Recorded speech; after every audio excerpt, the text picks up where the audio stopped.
Hello everyone, I'm Shivani Joshi, Marketing Lead at Prowess Software Services.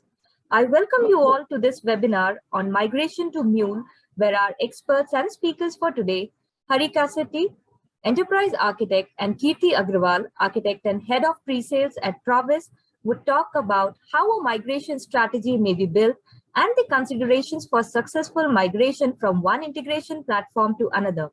During the session, Kirti will demonstrate the accelerators that are built by Prowess to enable efficient migration into Mule. Let us quickly introduce our speakers for today. Hello all, good morning and good evening. Very glad to see you all here. This is Hari Kassetti, working as an enterprise architect at Prowess Software Services in delivering integration projects. I have worked on multiple integration technologies like TIBCO, Delboomi, Mule, and is certified in all of them. And I have recently certified in AWS, one of the certification. I have worked as a delivery manager for integration projects, and also I have rich experience in migration projects that are from lower to higher version migration, upgrading from prior to latest releases, and also one tool to other tool as per client requirements. Kirti, you can start. Hi everyone. Hi, thanks Hari. Hi everyone. Good morning and good evening. I am Kirti Agarwal, architect at Prowess Software Services. It's a pleasure to be a speaker for today's webinar on migration to MuleSoft. I have almost spent a decade on integration services with a focus on digital transformation. With great insights and experience into creating automations and accelerators, today I will be presenting various accelerators that we have built for migration to MuleSoft. Over to you, Shivani. Before we begin, I would like to update you all that all the questions and concerns will be addressed at the end of the session. So let's begin. Over to you, Hari. Yeah, thanks, Shivani. Hi all. Today I'm going to talk about various parts of a migration solution, integration solution, and how a migration strategy may be built for successful migration from one tool to other. Later, my colleague Kirti Agarwal will show the accelerators demo on migrating to MuleSoft. Let's see what's the agenda for today. So, what is why we are discussing about the migration mainly, and what are the triggers for migration? The high-level steps that are involved in this migration, which are namely discovery, implementation, release, implementation planning, and at last, I would like to give benefits and recommendations based on our past experience. And Kirti will take over the demo on the accelerator side. Next slide, please. Okay. So why we are discussing about the migration mainly? So when you see over the past few decades, right, we started with very large monolith systems. Then we moved to SOA, service-oriented side, and later to microservices. And now we are into cloud world in the cloud era. To move from legacy systems to cloud, you need to have some proven strategy and migration path, chosen migration. Enterprises that uses multiple technology tools to implement their business functions. So with the technology tools at their disposal, if you see, enterprise architecture teams implement these frameworks and other reusable artifacts, accelerators, and tools that fulfill this functionality between the tool and the business use cases. Over the time, as enterprises keep adapting to evolving business needs, the underlying technology stacks need to be changed as per the latest. This slide shows the journey over the time that I have explained till now. Next slide, please. So these are the 4 triggers that are commonly known to us, which are open standards, cloud strategy, microservices architecture, reducing the technical debt. Let's talk about each of them in detail during this course of this webinar. Coming to open standards, as the technology evolves, it brings newer standards in implementing integration solutions. Some of the existing systems may be out of date, or they might be implemented in this proprietary format that are required to change during this migration path. To standardize and expose them, for external use, API methodology is required, for which an API gateway with required authorization and authentication should be in place. So if the existing solution, if the existing tool does not support the standardization out of box, we need to adopt for the new tool, which is the only possible solution. Then coming back to the cloud strategy, so many systems designed and implemented in this past decade did not necessarily have cloud in their minds. The advent and availability of this cloud infrastructure as a commercially viable alternative has transformed this application architecture and design. The technology product companies that did not foresee this cloud as a major player earlier and did not have their cloud plan ready. So subsequently, these companies had to implement the older products that companies had implemented their the older products had to migrate to newer tools that provided the ability to build and deploy the applications in the cloud. Companies they are unable to host now, so they are looking towards the cloud players to focus on their business expansion rather than the maintenance and the support of this infrastructure. So one of the other trigger is microservices architecture, which was popular around before cloud, which was this earlier the design which we have the implementations, right? So where it was a very big monolith application that was meeting the business requirements. To change or modify these current trends, it had become very difficult to cater the present needs, and it is very difficult to change as per the requirements. To make them easy to be available for internal and external world, it is required to break down this monolith application into smaller pieces that can make these applications to decouple and serve the purpose. As you know, by nature, being smaller and more manageable is discreting the more manageable, and it became a natural way to deploy this as a cloud native applications that were very easy and quick to scale up and scale down recently. Coming back to the last one, which is the reducing the technical debt. The migration that changes includes the migration of the solutions into one of the tools in use and decommissioning of the other tool, that is the existing tool. So based on this enterprise roadmap, team needs to get trained internally with the methodology and also work towards the migration path and upskilling themselves to technology, latest technology. And during the corporate trainings, the companies will make the employees to get trained and support these apps after the migration. Next slide, please.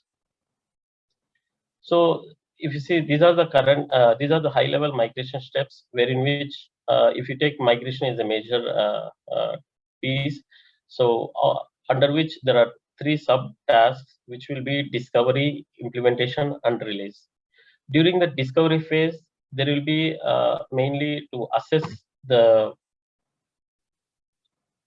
current requirements, and also there will be multiple meetings with the business stakeholders.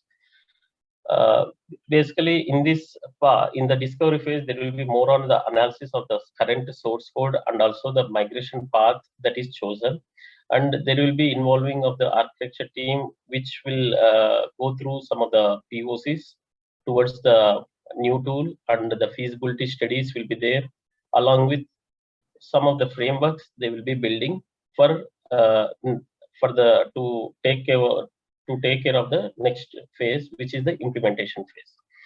In the implementation phase, there will be mainly focus on the setting up of the environment, and the tools that were developed or the frameworks that were developed in the discovery phase will be guiding towards the development phase, in which if there are many manual tasks will be there, they can be automated, and if there are any specific artifacts need to be migrated, they will be developing the accelerators that will be used to save the time and save cost and also time of the labor. And at the end, it will be the testing phase, where in which they will compare with the existing. They will compare the results with the existing tool with the migrated tool. In the release phase, it will be more likely to give the support to the newer tool, and also keep the existing environment handy, so that if there are any issues, they will be take over in the release phase. Next slide, please. So as I was explaining in the little bit on the discovery phase in the last slide, so these are the main considerations which will be there in the discovery phase for the migration. So they will be checking on the whether the solution will be feasible, and there will be proof of concepts that will be done, and the automation of the tasks, and if there are any accelerators that are required to migrate the artifacts, and the frameworks by architecture teams, connectivity to other systems like third-party systems, and if possible, there will be reusable scripts and everything, and defining of the common data models, standardization, all those things will be there in the discovery phase. Next slide, please. In the implementation phase, as I was explaining in the other slide, so whatever that was developed in the frameworks in the discovery phase, they will be used to guide the development phase, along with the automation of the automation or accelerators that were developed in the discovery phase. So all these will help during the development phase, which will fasten the development side, and also they will be having prior information to connect the third-party systems, and also reusable artifacts during this phase. And during this phase, it will be broadly mentioned as they will be building the applications, and they will be setting up the some of the pipelines to get them deployed, and then to test them out. In the release phase, wherein which there will be a parallel environments running for some time, that can help with having a backup of unforeseen runtime issues. There will be periodic checks for the validation in the release phase to ensure consistent results across both the environments. Any tasks related to provisioning, setting up of these appropriate users roles, and supporting the training documentation of the standard operating procedures, handing off to support teams will be the part of this release phase. As I was explaining, building of the common artifacts, setting up the new environment, performing all those initial basically testing, setting up of the deployment of the first application, and supporting them through this release phase provides the valuable insights into the existing applications and the efforts involved in this migration process. This process will get mature after applying the CI/CD pipelines, through automating the tasks, and also it becomes repeatable as more and more applications are targeted for the migration. Next slide, please. So coming back to the benefits overall on this migration path, you'll be using the latest technology as per the current market requirements. And with this migration, you'll be having the standardized applications that will follow the SOPs that were defined. And as during this process, right, there will be some tools like automating some of the manual tasks, and the accelerators that are required for converting some of the artifacts to the latest technology. All those will be some of the benefits. And based on our experience, we saw that it was saved 40% of the dev time for the dev teams when we are going through all these phases of the migration. And some of the recommendations which are there for during this migration, what are based on our experiences, which we can highlight are. So it is required to keep the older and newer systems alive, to ensure that periodic tests will be performed and there are any inconsistencies may be identified and fixed during this migration path. And we are also recommending to go for phase-wise migration instead of whole migration. This phase-wise migration helps to detect and identify and fix the issues that are not known until actual migration starts. It also helps to estimate the total effort when you go for the phase-wise migration, and also the time that is required for the complete migration based on the previous experiences.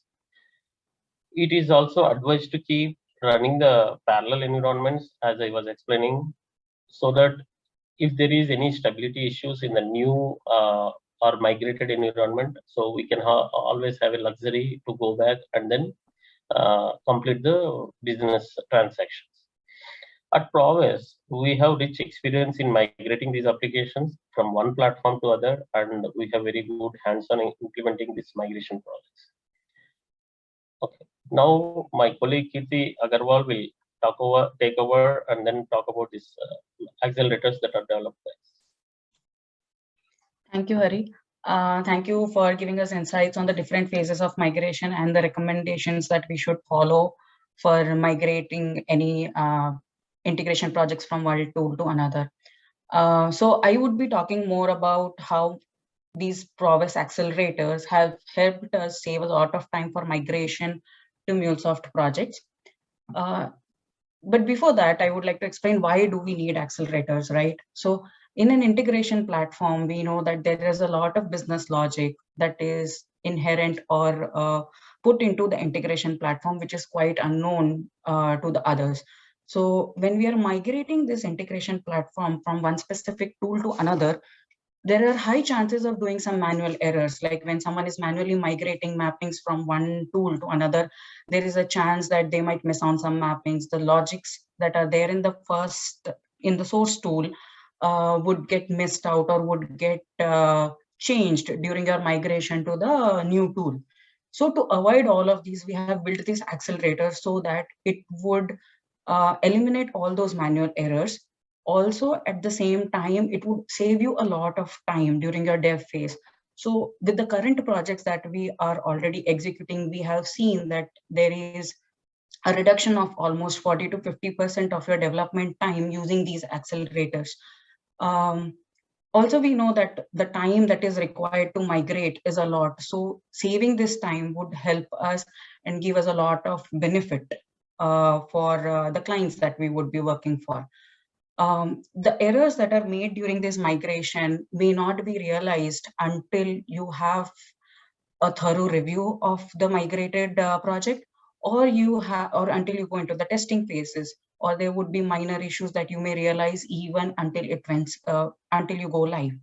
So for this demo, I would be considering my source tool as TIBCO, where we are migrating a TIBCO BW5 project to a MuleSoft project.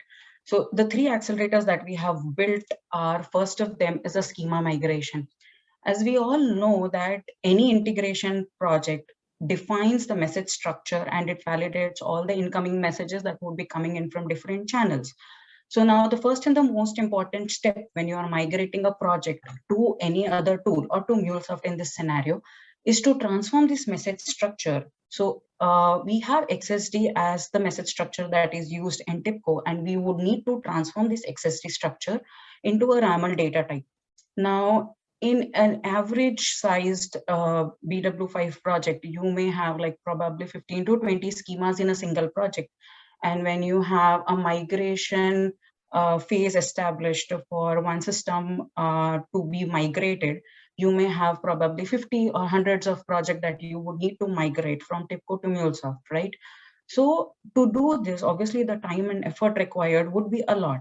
So now this migration accelerator, how it would help is you provide in all the XSD schemas that you have for one project or across all the projects in one go, to apply a Prowess accelerator on top of it, and it will give you the RAML definition handy and directly to use.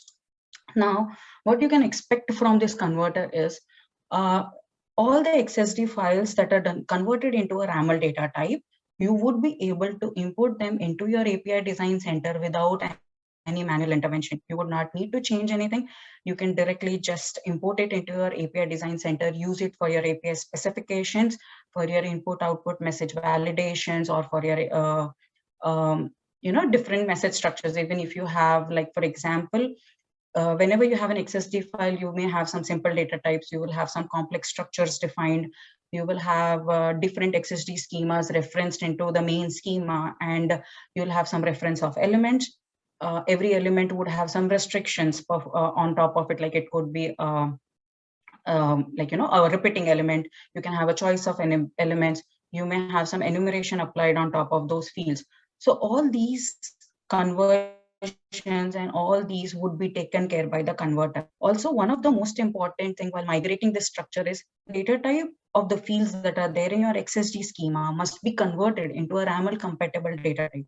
So this accelerator would help you take care of all of this, and you would be able to convert that without any issues. So to go over for one of the example, currently I'm just taking a BW5 project where I have two different schemas. One of the schema has two different global elements for customer details and address details and its corresponding line items.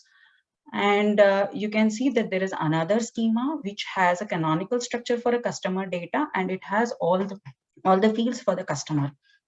Now, all you would need to do is just apply the accelerator on top of this folder for schemas. So I would be doing the same thing. So before that, I would just show you that, okay, this is the project that where I have my schemas, and currently I have these two XSD schemas. Once I apply the accelerator on top of it, you can see that there are two folders created for these schemas. Once you are into these folders, you can see its corresponding RAML structure getting created. Now in this RAML structure, you can see the type of the fields would be defined appropriately. If there are any required fields, like if there are any optional fields, you will have those fields implied automatically. If you have any complex structures, like in case of customer data, we have a complex structure. So once you see the customer data, you can see that it has some reference to your complex structure, and even though if it is repeating, you would be able to define it automatically. Now to import these schemas into your API designer studio, right? So all you need to do is you just compress it into a zip file. You go to your Anypoint platform. You do an import, select a file or a zip, and select the zip file that you just created. So this is the zip file that I just created. I can do an import directly. So once you do an import, you can see the structure of the folder is maintained, and you can see the RAML files that we just created imported without any issues. Even the ones that has some reference, you can directly refer to them without any issues. Okay. The second accelerator that we have is creating a sample message from your RAML structure. Now you can use the RAML messages, RAML structures that are created either from the previous accelerator, or if you have any RAML data types that are created in your existing projects, you would need to create a sample message for your API specifications, let's say. So you can apply an Prowess accelerator on top of this RAML structure, and it would create a sample JSON file for you. These messages can be used in your examples for data types, and you can also use it in your transform message in your Mule Anypoint Studio. So I would just execute that. In the same folder where I have these RAML created, I can see that there are JSON files getting created for these sample messages. As you can see, this is the complex structure that we had, and I would just open that. You can see that if there are any referenced elements that are in your RAML data type, it would automatically identify those and create a sample structure for it. What we can do is, let's say I just add in some first name, last name, and I'll just add in some date of birth. I'll just put in some address.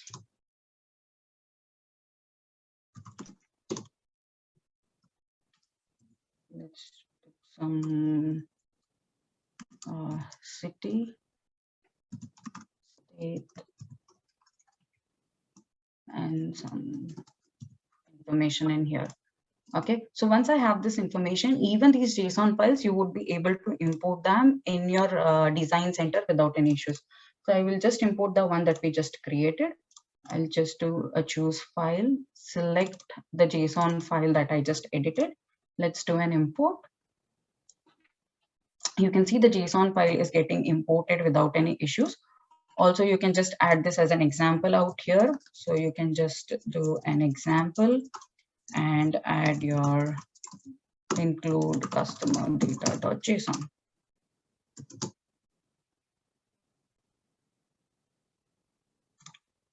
Okay.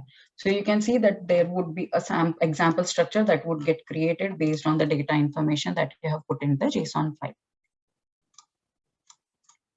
The third and the most important accelerator and the most complex accelerator that we have is the mapping. So we all know that in TIPCO, we have a lot of logic that is applied in the mappers that we have.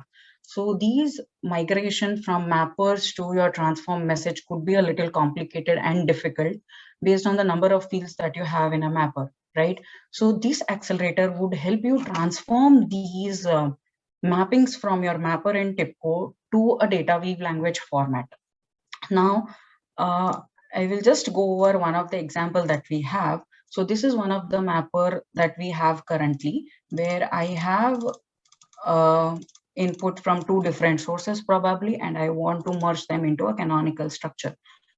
What you can expect from this accelerator is, so you would be applying a Prowess accelerator on top of your TIPCO mapper, and it will give you a Mule transform message in a data weave language, which you would be able to use it in your Mule Anypoint Studio.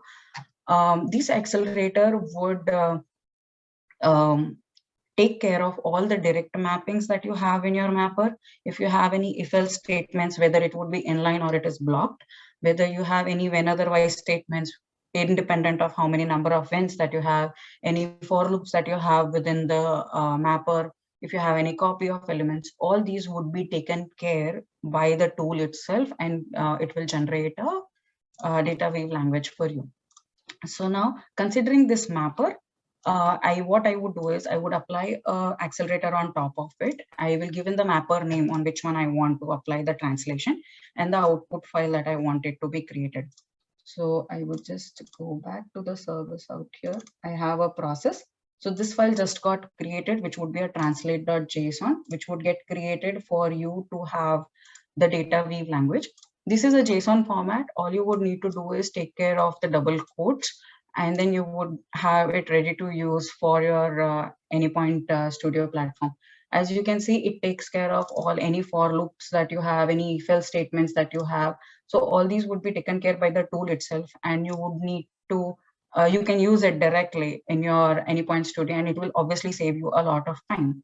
So I have a sample that is ready for me to be used for the one that we just created. So I will go to the data weave online tool that we have for us to apply these data weave language. This is the sample message that I am using, and the generated output data weave language that I have without the quotes. So as you can see that it is able to convert this whole thing into a single canonical structure. And similarly, even if you have, let's say, probably hundreds of fields, you would be able to use them directly, and it would save you a lot of effort. It will minimize all the errors that you can end up doing when you're doing manually. If you are missing out any fields, it will take care of all of it.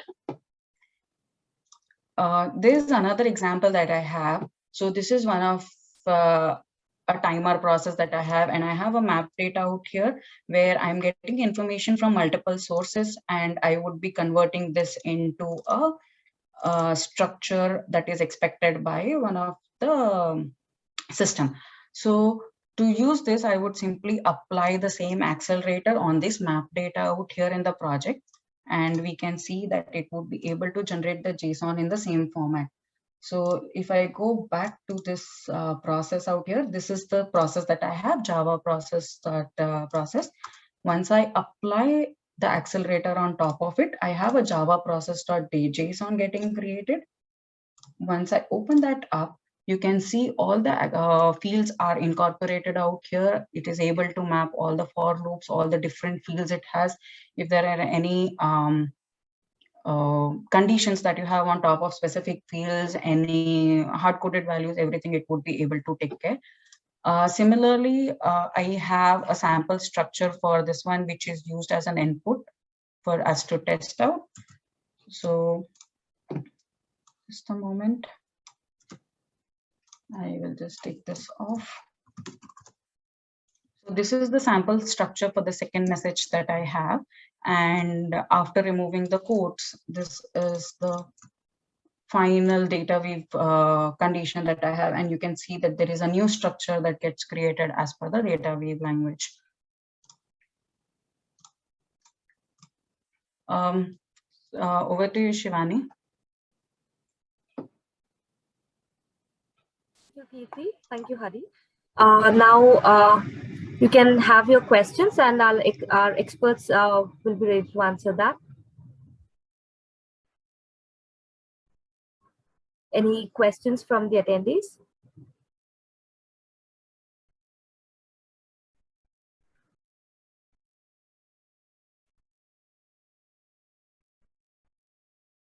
You can either raise your hand or maybe drop in Q&A or chat.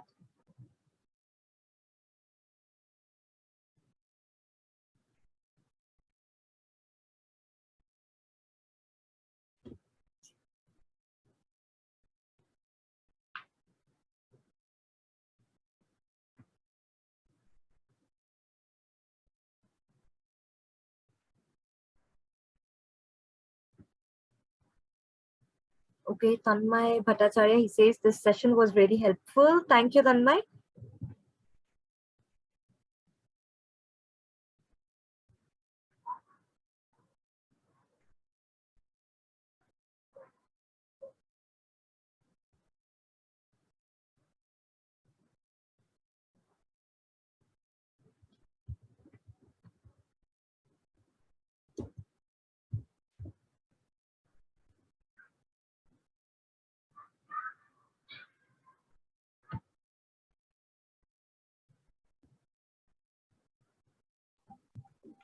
We have a question from Venugopal.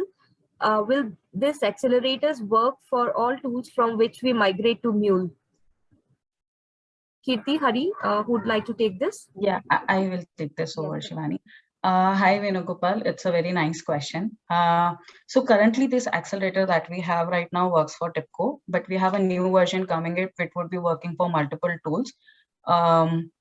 So is there any specific tool that you're looking for, whether it would work with it?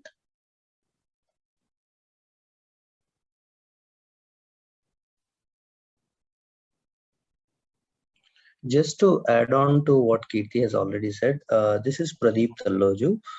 One thing to note, guys, with respect to all the accelerators that are shown here, this is not specifically for a tool really, because this is more like a transformation from one format to the other format. So on one side you see that there is XSD being used. Now XSD is converted into RAML. Now XSD does not necessarily have to be associated with a tool. It can be a XSD from any other tool as well.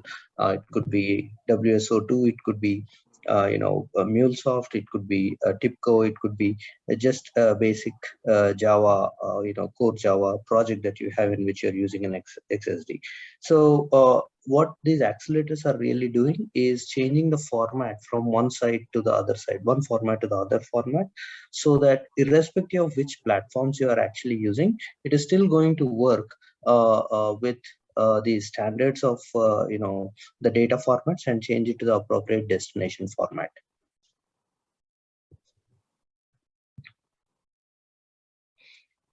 And I think if there is any specific requirement that you are looking for, please do let us know, and we can go into details with that.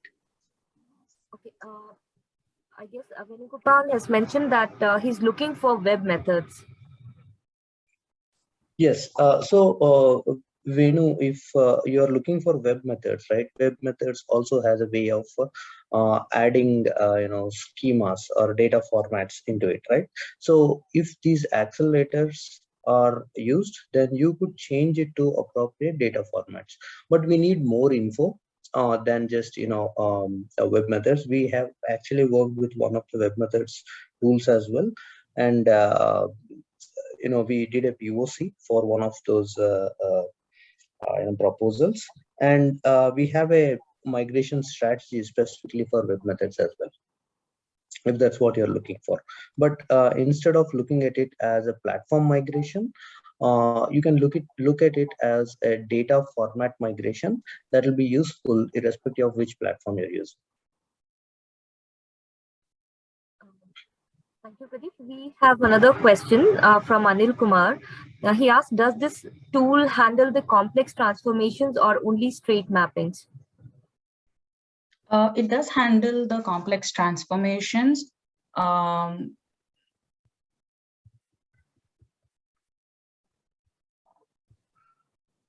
Yeah, I think Kirti, you showed that for each mappings, all those things, right? So Anil, it will handle all the complex transformations as well, the tools.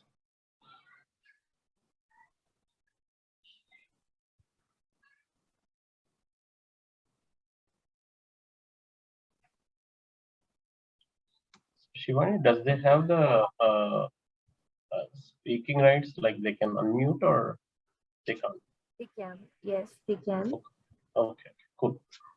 I was thinking maybe they have some problems, so they might be chatting. Any other questions?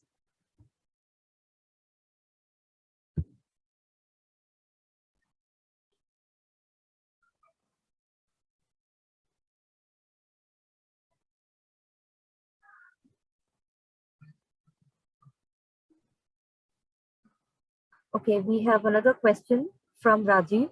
Schemas to data type, mapping to data weave is fine. Other things like error handling, orchestration is all manual effort.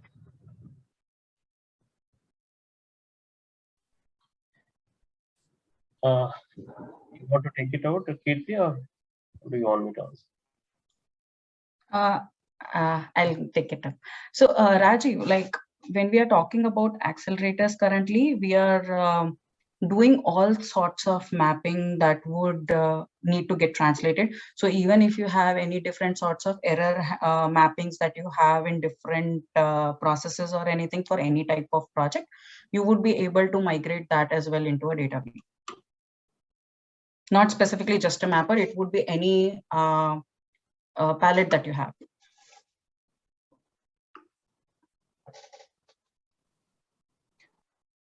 Just to add on to what Kirti has said, Rajiv, the question you are specifically asking is about error handling and orchestration, right? So we are talking about these accelerators wherein we have a data format transformation. But at this point of time, it is not from, for example, if you are taking up your source platform as TIBCO and your destination platform as MuleSoft, for example, then we are not actually using the dot process of BW process as the input. We are only using parts of it. And we are investing into these tools going forward to make it more and more matured. And we have in our pipeline a path to actually get to a point where we are actually doing this whole process at a time. But nevertheless, we have seen in our implementations that these accelerators are still giving us a lot of efficiency improvements in terms of transformations. But at this point of time, it is not at a process level. If there is any specific process within error handling in your frameworks, for example, wherein you need to convert your data types, then we could use these accelerators to make changes within parts of those processes as well.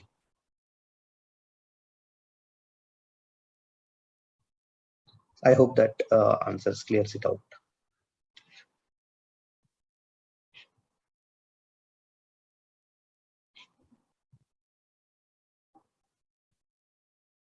Thank you, Pradeep. Do we have any more questions?